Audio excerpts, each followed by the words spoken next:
আগের মুখ্যমন্ত্রী উনি ঘোষণা করেছিলেন মার্চ মাসে যখন আলুটা উঠছিল তখন বলেছিলেন যে 950 টাকা দরে কৃষকদের কাছ থেকে সরাসরি আলু কিনে নেবেন। কিন্তু আমরা প্রত্যেকেই জানি কৃষকদের কাছ থেকে একটি প্যাকেটও আলু কিনা হয়নি। তো এখন আলুটা কৃষক এবং ব্যবসাদারদের প্রচেষ্টায় আলুটা কিন্তু কোল্ড স্টোরে মজুদ আছে।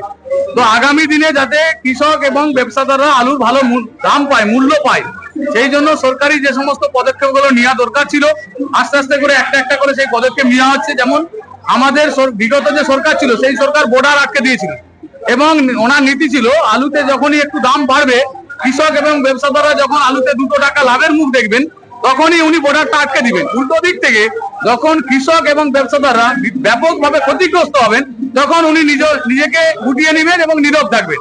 এই যে দুমুখ নীতি, এই নীতি থেকে বর্তমান সরকার বেরিয়ে আসবেন এবং আগামী দিনে কৃষক এবং ব্যবসাদারদের যে স্বার্থে তাদের উন্নয়নের জন্য যা যা করণীয় আমাদের নতুন সরকার সেটাই করবে।